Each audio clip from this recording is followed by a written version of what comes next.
नमस्कार, मैं रवीश कुमार। संभल उत्तर प्रदेश में है, बहराइच भी उसी प्रदेश में है।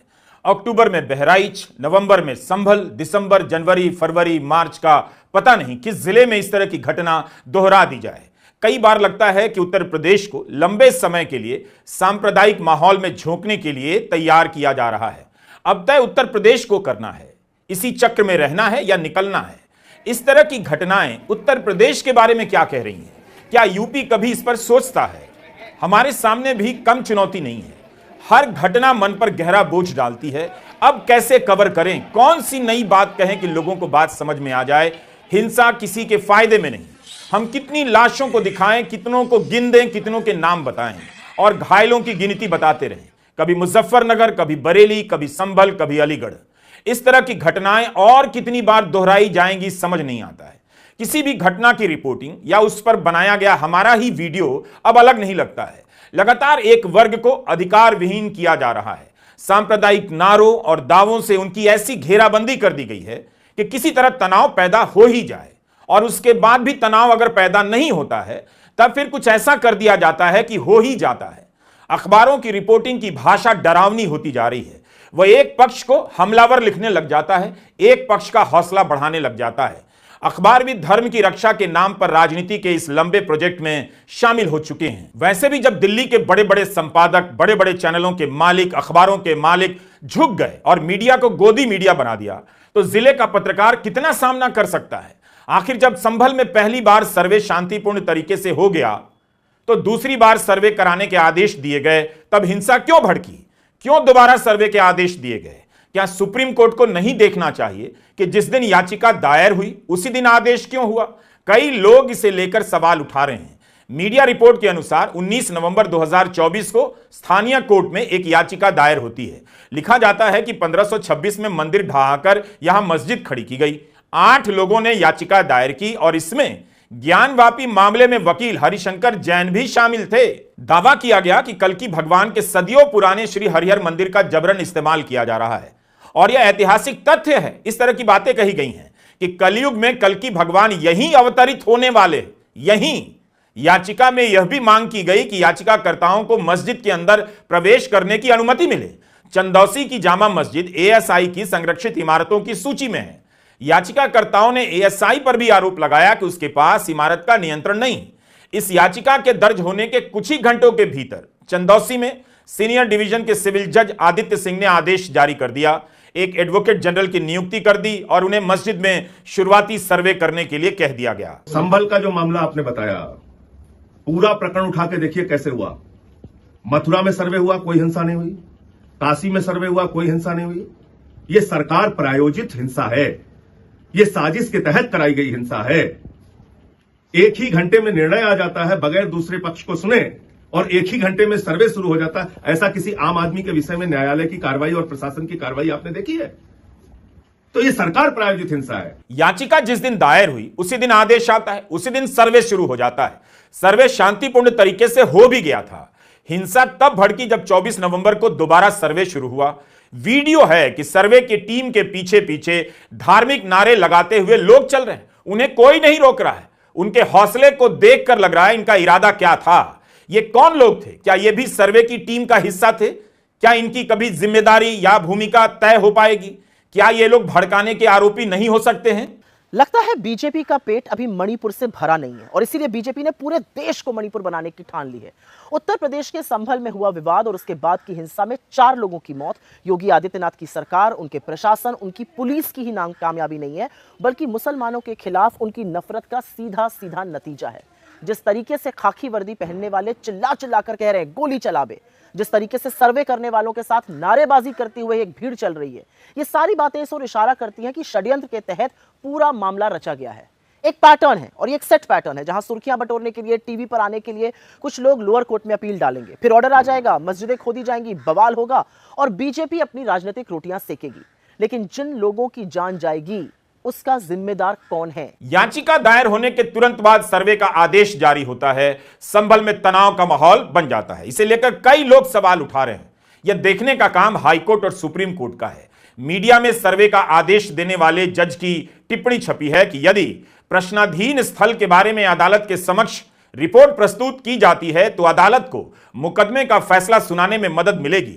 इसलिए न्याय के हित में आवेदन 8C को इस शर्त के साथ स्वीकार किया जाता है कि सर्वेक्षण के समय नियुक्त अधिवक्ता आयुक्त को पूरी कार्यवाही की मौके पर फोटोग्राफी और वीडियोग्राफी करानी चाहिए। सर्वे को लेकर निचली अदालतों की भूमिका और आदेशों की इन दिनों बहुत चर्चा हो रही है। संभल में नईम अहमद, नुमान, कैफ, बिलाल अंसारी की हत्या हो गई। बहराइच में राम गोपाल मिश्रा की हत्या हो गई। संभल के हिंसा में 5 नौजवान मारे गए। कब तक यूपी के नौजवान इस पागलपन की आड़ में मारे जाते रहेंगे? क्या यही इस हिंसा के दोषी थे? इनकी तो जान चली गई हमेशा हमेशा के लिए। पुलिस के लोग भी घायल हैं। इन मामलों में प्रशासन की भूमिका को लेकर कई गंभीर सवाल उठ रहे हैं। लेकिन कब आपने सुना कि प्रशासन की जिम्मेदारी तय हो गई? बहराइच में या संभल में या कहीं और? कभी नहीं तय होती है। जिस तरह की रिपोर्ट पढ़ने को मिलती है उससे किसी को भी चिंता होनी चाहिए। अगर प्रशासन भी धार्मिक सांप्रदायिक संगठनों के साथ मिल जाए, एक तरफा कार्रवाई करने लग जाए, उनकी भाषा बोलने लग जाए, तब कुछ भी नहीं बचेगा। तब क्या होगा जब कोर्ट का आदेश, कोर्ट से जारी सर्वे का आदेश प्रशासन और धार्मिक संगठनों के हाथ लग जाएं और हथियार बन जाएं। नेता प्रतिपक्ष राहुल गांधी और अखिलेश यादव के बयानों में प्रशासन की भूमिका पर यूं ही हताशा नहीं झलक रही। राहुल गांधी ने लिखा है, संभल उत्तर प्रदेश में हालिया विवाद पर राज्य सरकार का पक्षपात और जल्दबाजी भरा रवैया बेहद दुर्भाग्यपूर्ण है। हिंसा और फायरिंग में जिन्होंने अपनों को खोया है उनके प्रति मेरी गहरी संवेदनाएं हैं। प्रशासन द्वारा बिना सभी पक्षों को सुने और असंवेदनशीलता से की गई कार्रवाई ने माहौल और बिगाड़ दिया और कई लोगों की मृत्यु का कारण बना, जिसकी सीधी जिम्मेदार भाजपा सरकार है। भाजपा का सत्ता का उपयोग हिंदू मुसलमान समाजों के बीच दरार और भेदभाव पैदा करने के लिए करना न प्रदेश के हित में है न देश के। मैं सुप्रीम कोर्ट से इस मामले में जल्द से जल्द हस्तक्षेप कर न्याय करने का अनुरोध करता हूं। अखिलेश यादव लिखते हैं कि सर्वे के नाम पर तनाव फैलाने की साजिश का सर्वोच्च न्यायालय तुरंत संज्ञान ले और जो अपने साथ सामाजिक सद्भाव बिगाड़ने के उद्देश्य से नारेबाजों को ले गए उनके खिलाफ शांति और सौहार्द बिगाड़ने का मुकदमा दर्ज हो और उनके खिलाफ बार एसोसिएशन भी अनुशासनात्मक और दंडात्मक कार्रवाई करे। उत्तर प्रदेश शासन प्रशासन से ना कोई उम्मीद थी ना है। ये दुखद है जो घटना हुई है। हमारे सांसद जियाउर रहमान जब संभल में ही नहीं थे और उसके बावजूद भी उन पर एफआईआर दर्ज करना, ऐसा उदाहरण कभी किसी को मिला होगा देखने को सुनने को? एक पुलिस अफसर ये कह रहा हो कि नेता बनना छोड़ दो, नेताओं का सहारा लेना छोड़ दो, किसके लिए भाषा थी वो? और मैं ये कहना चाहता हूँ, हालांकि सब जानकारी आपके पास है, दुखद है कि नईम जैसे नौजवान की जान चली गई, बिलाल की जान गई है, रोमान की जान गई है, कैफ, अयान, और इसमें से कुछ कम उम्र के भी हैं। मुझे याद है जब मैं लखनऊ में प्रेस कर रहा था उस समय जो जानकारी थी और जो जानकारी छिपाई जा रही थी, जब वहां पर लोकल स्तर से जानकारी हासिल हुई तब मैंने कहा कि नईम की जान गई है और पुलिस की गोली से गई है। आप लोगों पे सब वीडियोस हैं, आप लोगों पे जगह जगह से वीडियोस मिले हैं, कवरेज है पूरा का पूरा कराया गया ये दंगा है। और किसने कराया? सरकार ने कराया, क्योंकि सरकार जो बेईमानी कर रही थी, सरकार जिसने वोट लूटा, सरकार ने जिसने मशीन पर ईवीएम की बटन बार बार पुलिस से दबाई, प्राइवेट ड्रेस में पुलिस लगाई, उस चुनाव में इनकी धांधली, इनकी चोरी न पकड़ी है, इसलिए जानबूझ करके संभल में घटना कराई है। बुलडोजर का इस्तेमाल भयंकर रूप से होता रहा कई साल तक, लेकिन सुप्रीम कोर्ट ने व्यवस्था देने में कितनी देर लगा दी और जब व्यवस्था देने की बारी आई तो कोर्ट ने यही कहा इसका इस्तेमाल असंवैधानिक तरीके से हो रहा था। क्या सुप्रीम कोर्ट को सर्वे, वैज्ञानिक सर्वे के नाम पर हो रही इस राजनीति का तुरंत संज्ञान नहीं लेना चाहिए? लेकिन यहां तो यह भी कहा जा रहा है कि सुप्रीम कोर्ट के आदेश के कारण ही निचली अदालतों को सर्वे के आदेश जारी करने की हरी झंडी मिल गई है। मस्जिद के नीचे क्या था? 1000 साल की गुलामी, उनकी बढ़ती आबादी, ये सब अंतहीन मुद्दे हैं जो ज्यादातर झूठ की बुनियाद पर खड़े किए जाते हैं। अफसोस की बात है कि इस पूरे मामले में मोहन भागवत के ही बयान को कोट किया जा रहा है। इससे दुखद क्या हो सकता है? तो क्या यह सर्वे के आदेश पर दावा करने वाले, हंगामा करने वाले धार्मिक संगठनों को उनकी परवाह नहीं, या मोहन भागवत का बयान दिखावे के लिए दिया गया जिसका कोई मतलब नहीं? जून 2022 में उन्होंने एक कार्यक्रम में कह दिया, इतिहास वो है जिसे हम बदल नहीं सकते, इसे ना आज के हिंदुओं ने बनाया ना ही आज के मुसलमानों ने। यह उस समय घटा, हर मस्जिद में शिवलिंग क्यों देखना? अब हमको कोई आंदोलन नहीं करना है। संभल की हिंसा के बाद से मोहन भागवत का कोई बयान आया? पता कीजिए आया कि नहीं आया। जो कहा जा रहा है और जो हो रहा है उसमें इतना अंतर है। मोहन भागवत के बयान के बाद भी कभी कुतुब मीनार तो कभी ताजमहल पर दावा ठोक दिया जाता है। ताजमहल का मामला भी बड़ा करने की बहुत बड़ी तैयारी चल रही है। लगातार एक समुदाय को चुनौती दी जाती है, उनके भीतर असुरक्षा का बोध पैदा किया जाता है। मोहन भागवत ने कह दिया, लेकिन इन धार्मिक संगठनों पर कोई असर नहीं पड़ा, जो हर समय अलग अलग शहरों में मस्जिदों पर मंदिर के दावे करते रहते हैं। बीजेपी की सरकार इन संगठनों पर लगाम नहीं लगाती, ना ही इनका मनोबल कमजोर होता है। कभी चुप रहकर, कभी हां में हां मिलाकर इन दावों को बढ़ावा दिया जाता है।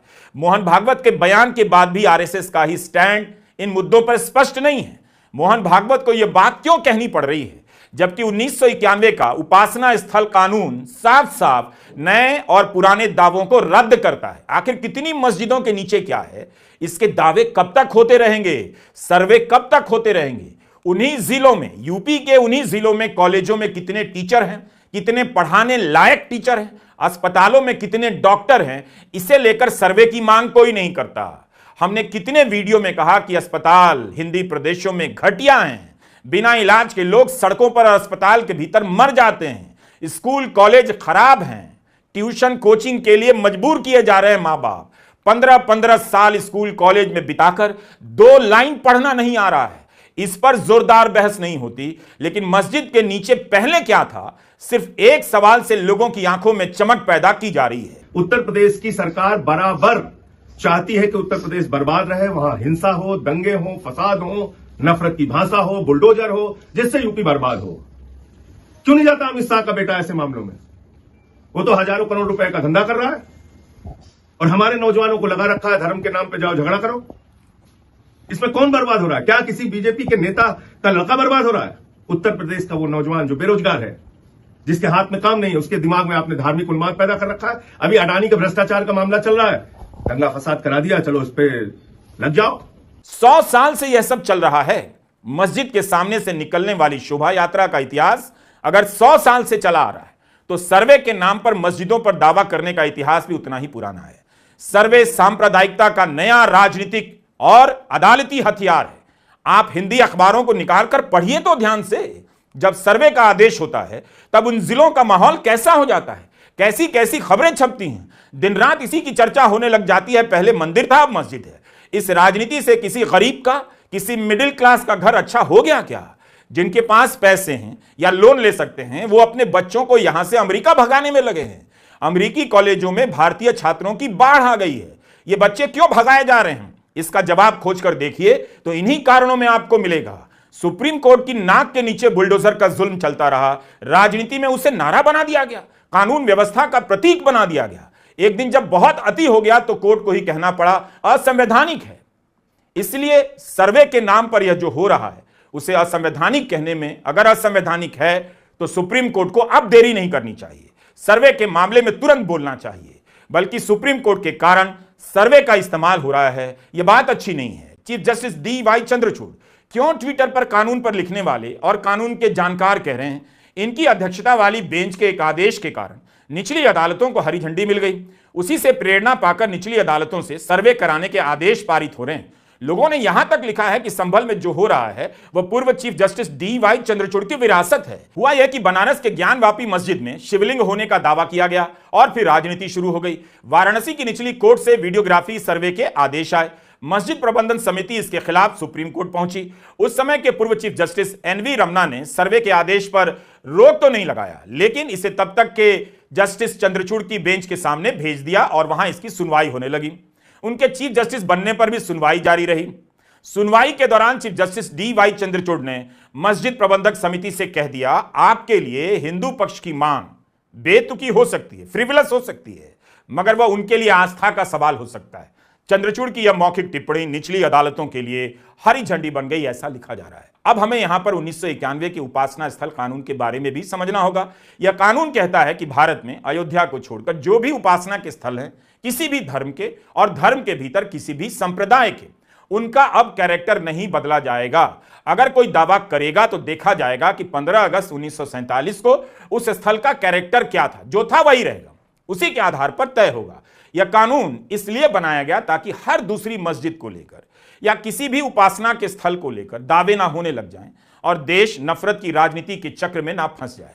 तो जब कैरेक्टर नहीं बदल सकता, देश का ही कानून है, इस कानून की तारीफ सुप्रीम कोर्ट ने राम मंदिर बनाने के आदेश देने वाले फैसले में भी की है, तब ये सर्वे क्यों हो रहे हैं? ठीक है, खुदाई पर रोक लगा दी गई, लेकिन सर्वे के राजनीतिक असर को आप अनदेखा नहीं कर सकते हैं। सर्वे से पहले, सर्वे के दौरान और उसके बाद वहां क्या था, नीचे क्या था, बगल में क्या था, पीछे क्या था, ऊपर क्या था, इसे लेकर तमाम दावे राजनीति के लिए बारूद का काम करते रहते हैं। एक बार सर्वे होगा तो उस दौरान ही मीडिया में तरह तरह की बातें, दावे छपने लग जाते हैं, तरह तरह की धारणाएं बनाई जाती हैं कि वहां क्या था और क्या होना चाहिए।